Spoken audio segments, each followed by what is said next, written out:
What's up, cool kids? Yeah, we out here teaching, showing God's love to everyone that we're reaching. Don't forget we'll be here for the Wednesday Live. Come on out, we know how to have a good time. What's up, youth group? This is the first time that Isaiah and Graydon are together for a Wednesday teaching. Wow, this is This is his wow face. Wow.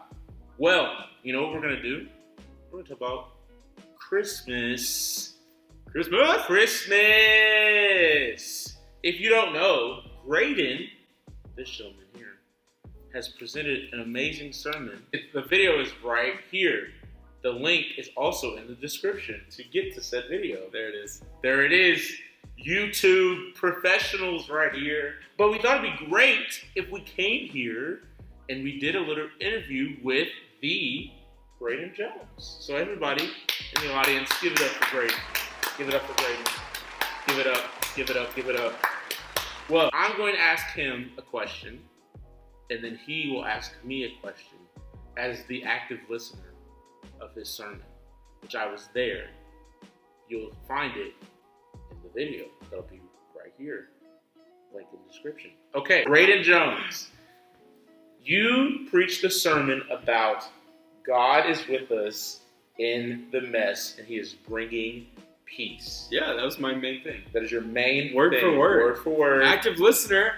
Look at that, active listener. Yeah, maybe I should give a little. How about a little summary of it? Yeah, Let's do it. Yeah, so we're coming into Advent, and Advent is this time in the church calendar. The church calendar actually, I think, starts with Advent. It starts in the end of the year because this is celebrating Christmas. It's celebrating the fact that Jesus came to earth, the Incarnation. So when we celebrate Advent, it means that we're looking back to when Jesus came to earth, but we're also looking forward to when Jesus is coming again. So it's about this idea that God's not just in heaven away from humanity, but that He came in the person of Jesus, and He took on humanity. Jesus was God and human, and we're celebrating that during Christmas time. So I know it becomes kind of a joke sometimes about like, oh, Jesus is the reason for the season and stuff, but legitimately, guys, Christmas is amazing because it's about Jesus coming to earth. It's about Jesus setting His divinity aside and emptying Himself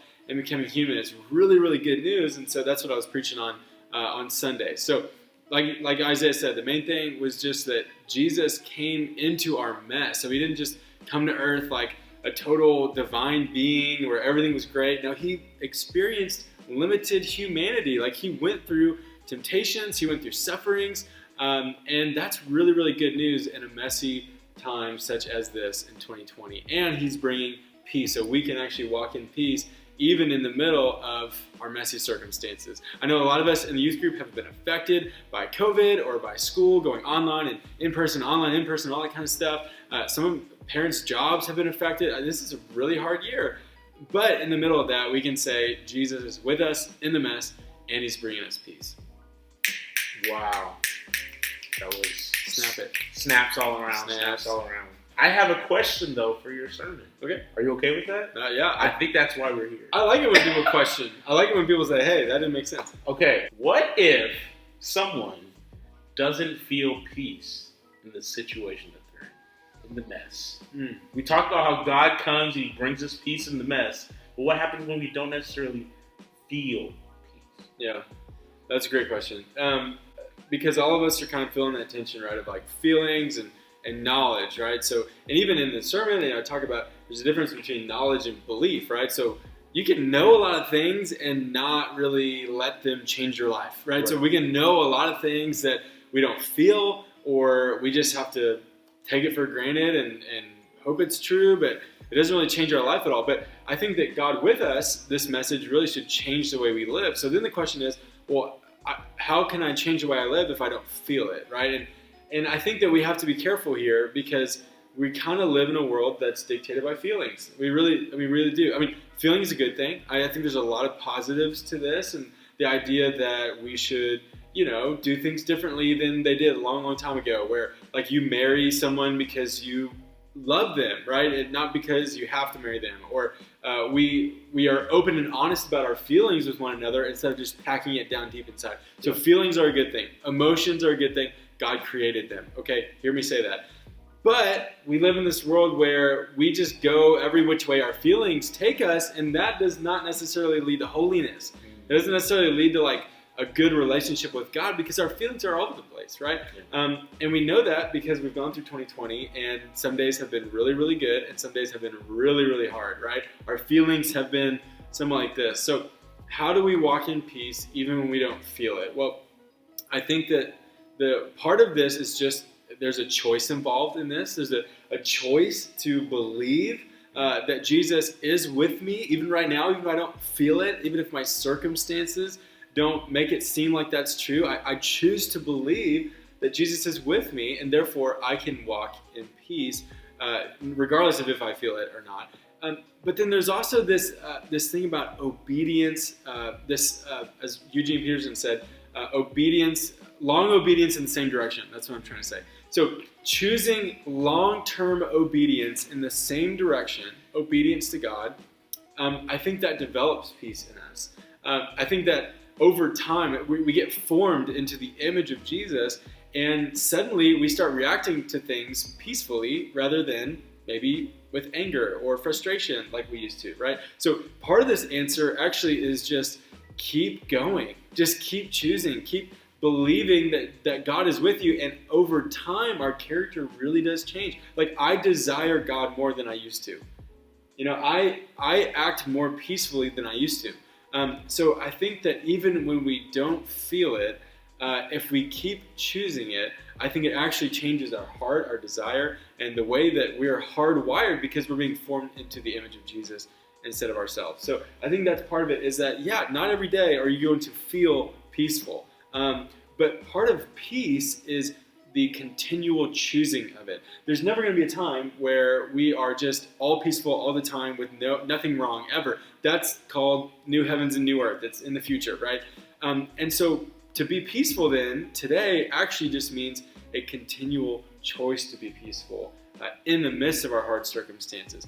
That is what it means to be peaceful. So you could say, well, wow, I'm really not walking in peace. But if you're continually trying to choose peace, then I'd say you're living a peaceful life.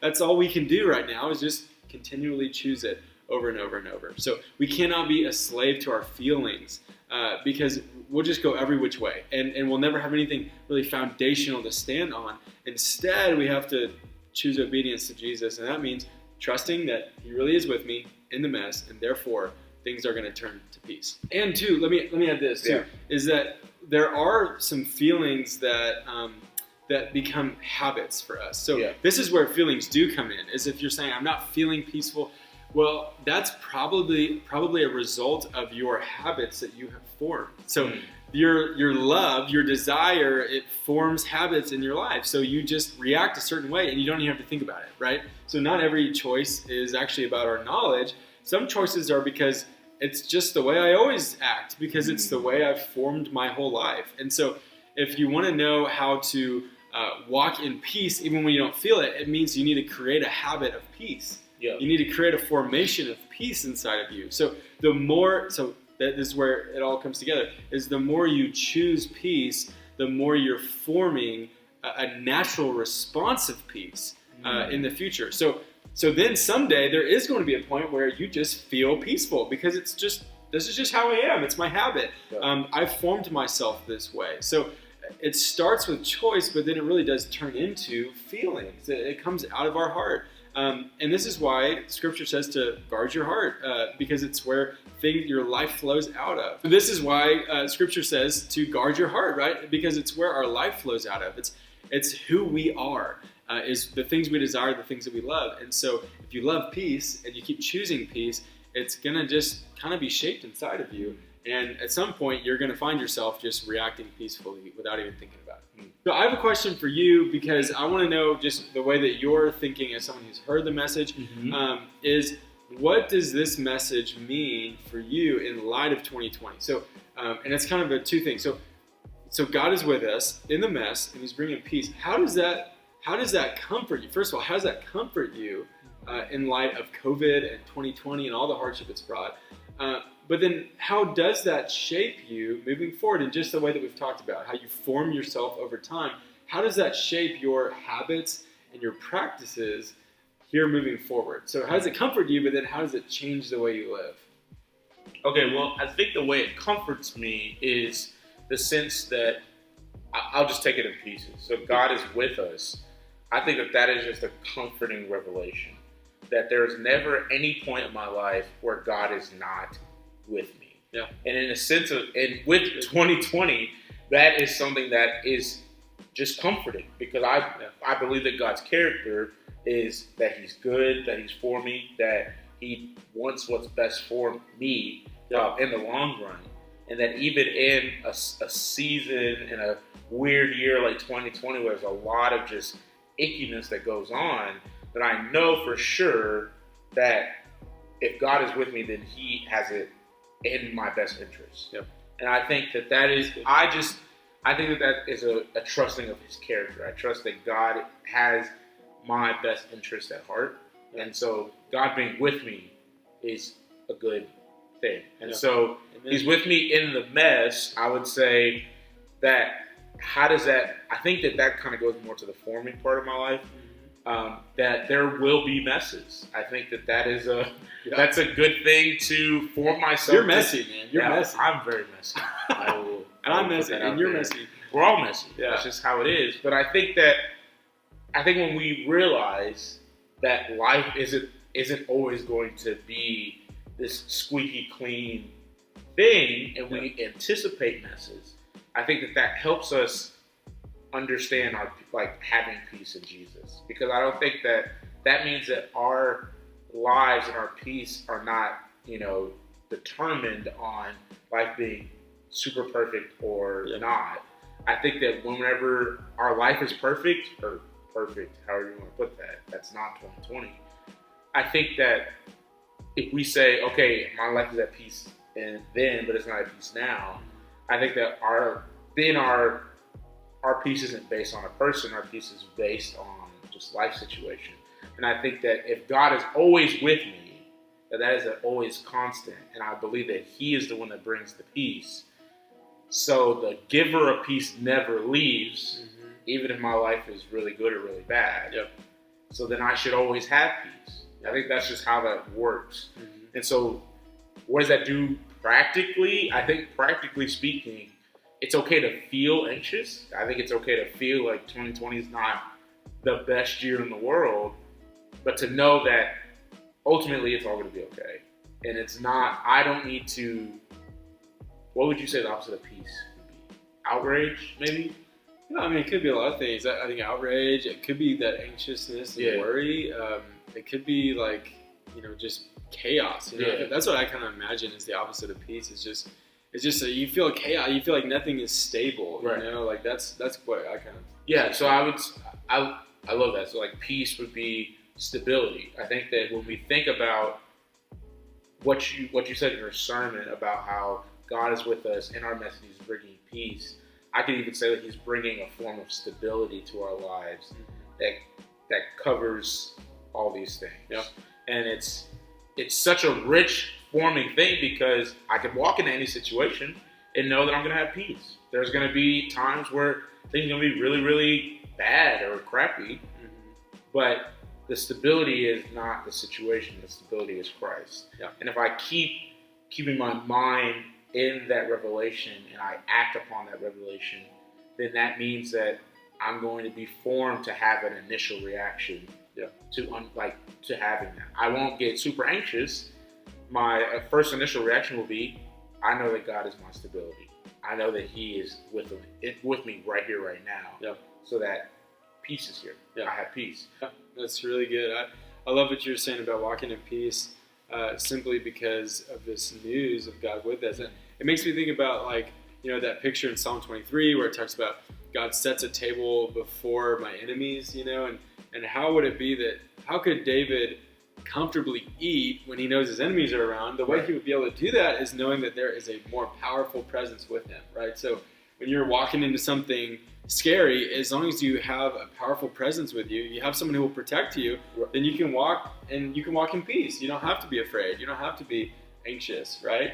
Because you know, at the end of the day, I'm going to be protected, right? And that's what this news is all about, of Advent, that God is with us, that He's walking with us no matter how bad our circumstances are.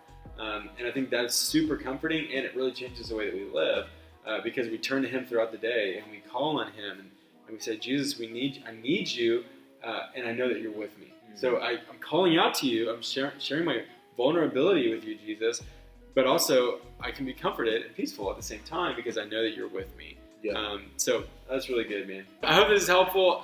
We're coming into Advent, and it's such an important time. And really what we desire for you is that Christmas time, Advent time, would be a comfort in 2020, that you would know that God is with you, even if your life looks messy right now, and He's going to give you peace. So even if you don't feel it, even if your circumstances look so many different ways, Jesus is with you, and that is really good news. So, hey guys, we'll see you tonight at the church for D groups. We're back in person tonight. We cannot wait to see you. Hope it's going to be an encouraging time, and we'll see you tonight at 7. Bye. Peace.